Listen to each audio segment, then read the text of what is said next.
Hello everyone, Zerotrans here. Hope you're all doing well. Today, or in this video, we're showing off a few more kitbashes. As I said, as like from my last video, this is a continuation from that.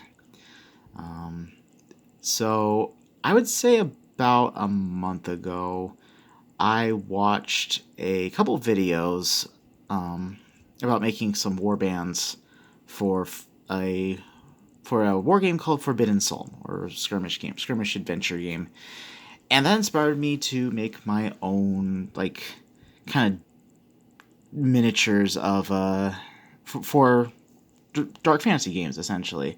I wanted to keep them generic enough where they could fit into some different things, but for now I'm mostly thinking they're going to be a warband for Forbidden Psalm.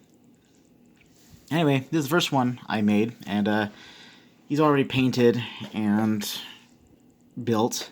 The rest are just built, but this is Petrie. I named them. I named my miniatures. Oh no, come on. This is Petrie. He is. I got lore for them all too. He is a former jailer or executioner or something, as you can tell by his executioner hat. He, which I believe was a dark elf bit, because I don't know for sure.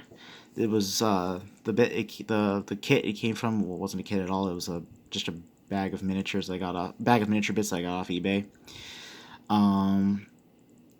He's intentionally kind of misproportioned. This was kind of an idea I had for him and one other to be kind of like these weirdly kind of proportioned individuals, the kind of dynamic duo. Of course, the idea got kind of this whole idea kind of got away from me, and it just became like a full on warband idea. But yeah, he uses some goblin bits from War Games Atlantic, their goblin kit, goblin warband kit. The arms are from what are they called? Chaos Marauders, I believe. 8th edition, maybe 7th edition. I don't know. I don't know the editions. I just buy the miniature kits, but I got those there a long time ago to just build as like chaos or just like barbarians, but I never really finished them. But so I had the parts laying around, and that's also where the flail comes from. The flail is kind of interesting because it's technically like the arm that's holding the flail was, I believe, holding an axe at first, and I clipped off the axe part and added a flail part because the flail is two-handed. It's like a big old two-handed kind of. I believe there's a term for that, some medieval weapon term that I don't know right now. But yeah, and I just kind of glued that on. As you can see, the connection isn't quite flush. I'm thinking about going back with some green stuff if I ever get some and making it look like it's kind of band-aided together.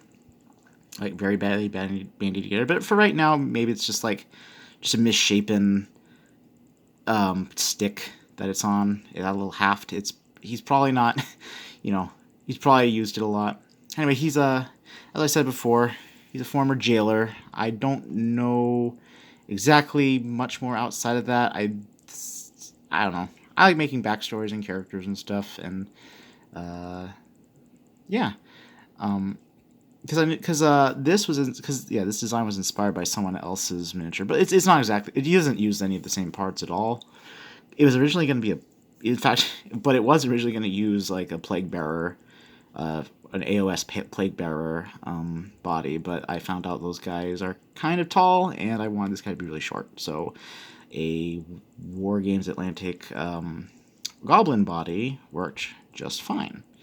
And yeah, so that's the first one.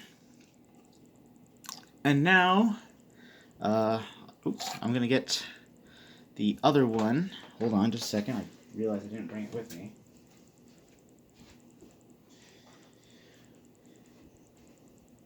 Okay. So, our second miniature is this guy. And now that I see him, this guy has a very interesting story behind him, like a real life story, as in like I finished him today, and it was a pain in the butt to get this guy built. Anyway, this is Mord, Mordt. Mord. He uses a few different parts. The key part is this putrid Blight King's like Nurgle Chaos Warrior torso and legs, which was so hard to source just on its own, because like I could have like at some point this torso in particular I believe is used a lot in a lot of kitbashes, so I think it's just hard to find in general, just by itself. But I didn't want to buy a Putrid Blight King's kit for $50 just for this one piece, or this one kind of contained bit. So I searched for many weeks. I had to wait before it was in stock. It never came in stock in Bits box. But someone, what are they called? Oh, I have their business card right here. This is not sponsored, by the way. Noah's Attic Online, or just Noah's Attic, was selling them on Etsy. They have both an Etsy and eBay store. And again, this is not sponsored. If you want kit bashing bits, they do sell on both those sites. I might as well mention them. But I was able to find it from them, and this part is so fun because I knew right away when I saw this part, I was like, I gotta make something out of that. So originally, as I said originally, these guys, like, he was supposed to be part of a duo, and that duo was with Petrie. So they are, as you can see, they are kind of intentionally meant to be kind of opposites of each other. Like, Mord's really big, but he's got like these tiny arms and this dinky little sword, this dinky little arming sword that he kind of fences elegantly with, like a musketeer, even though he's like this big old tank in armor. And his story is he is a former kind of pit fighter or gladiator or something. I think he was like raised into it, or I don't know the full story yet. Somehow he like earned his freedom from the pit fighting, but like it was kind of all he knew, so he just kind of went on, fighting in mercenary companies and stuff until he settled in this one.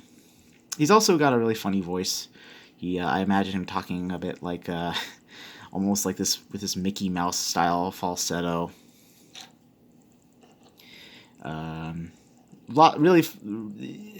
Anyway, as I said, this particular build was just a pain to do, especially getting these miniatures. Oh man, come on, focus, please. Thank you. It was just a pain to build, and it was because of the neck. I don't have green stuff, so when I attached the neck, it didn't look super flush. At first I was just willing to just leave it be, but it did not look right to me. So, and there were he originally had a different head, a similar but different head. By the way, the head and arms come from Perry Miniatures, I believe. Mercenary Foot Knights is what I believe they're called. But the neck, where the neck met the shoulders, just did not look good. And so I had to make that gorget, or neck piece, out of like another Chaos Marauder bit. It was a pauldron originally, and I filed and whittled it down until it looked like a gorget. And this back piece, this kind of fur trim, comes from War Games Atlantic, Space Dwarfs. I can't remember. I don't know how to pronounce their name. As for the pauldrons, I don't know where those came from. It was in a bag and off eBay, and I just thought they looked nice. And by the time I realized that maybe they were a bit overkill, they were already glued there, and just removing them just left these big old splotches of glue, and it was like, nah, I'm gonna just leave them there. It's kind of funny anyway, because he's um interesting thing about rapiers, by the way, not that that's a rapier, it's an arming sword, but interesting thing about them is because he kind of fights like in a fencing style. They're actually pretty heavy. I took fencing lessons a long time ago, like a few times. My brother did too, and it was just kind of for fun in this woefully air conditioned room with a crazy ass instructor. Um, but they're heavy. Though we think of rapiers as being like a light weapon, but they're actually very heavy. But anyway, a little bit of a interesting tidbit for you there. Of course, nothing wrong with a little tropiness when it comes to your medieval weapons. It's not like we really use them anymore outside of HEMA. Anyway, so one more. This was easily kind of the simplest one to build yet, and the easiest overall. This is Coletta. She is a kind of like a. It's kind of hard to explain what she is. I mean, I guess it should just put it in simple D&D terms. She would be the cleric of the party, because she is kind of somewhat vaguely. Because her lore, it's a little complicated, but she came from. She was like, I don't know. Okay, I know what the story is. It's just it's weird saying it on camera because I'm saying it out loud to and okay, I'm just gonna say this. I'm just gonna say it. She was raised in a brothel and well, eventually worked there, if you know what I mean, when she was older. And but then after kind of a wandering monk saved her life from a serial murderer who was going after the various ladies of the night in the city, uh, she kind of found spirituality and went to go become a nun. But she never really quite overcame her city vices, and so so the nuns there just couldn't stand her. So they sent her on this totally legit spiritual journey to find enlightenment and smite the enemies of their god. And she knew it was bogus anyway, but she kind of called their bluff and just like kind of went on the quest anyway because it's weird. She's a very multifaceted character after all, or she is, or I think she is anyway. I'm at least as multifaceted as you can be when you are like sleep deprived and can't sleep, and you write up a backstory in a single night. A very short 2-page backstory in a single night. Which, yeah. Yeah, so, as for the bits that she used, this main body is Sister Hazel from Reaper Miniatures, who is actually a Plague Doctor. It's a Plague Doctor miniature, but I removed the head and gave her this Sisters of Battle head. I believe a Retributor. So kind of to round out that sort of nun or novice look, because she was never officially like, she never officially like made it out of the novitiate stage, but you know, she's very very pious in spite of her flaws, because I think we all are at least flawed. I don't know if all of us are quite pious. But even those who are pious are still very flawed individuals, because we all are. The hammer is from Oathmark Dwarf Light Infantry. So is the hand. It was attached to the hammer, and I just cut off the normal hand and just replaced it there. And the shield is from Oathmark Elf Light Infantry. Originally she was going to have like a reliquary, specifically from the Bretonnian Men-at-Arms, the newer one kit. But I kind of just wanted to build the miniature, and And I wanted to have something built, so I gave her this shield instead. I'm probably gonna paint just like some kind of vaguely Christian, like faux Christian emblem on it, just to kind of round out that look. I had initially thought about cutting off the kind of potion bottles on her belt there, but it was I was. It's been a day building these miniatures, the Mord and Coletta specifically, and I just wanted to call it a done. Yeah. So overall, very fun. Mord is I'm not 100% happy with him, with how he turned out, but you know it is what it is. You know, you do what you do because you love to do it, not necessarily because you're very good at it.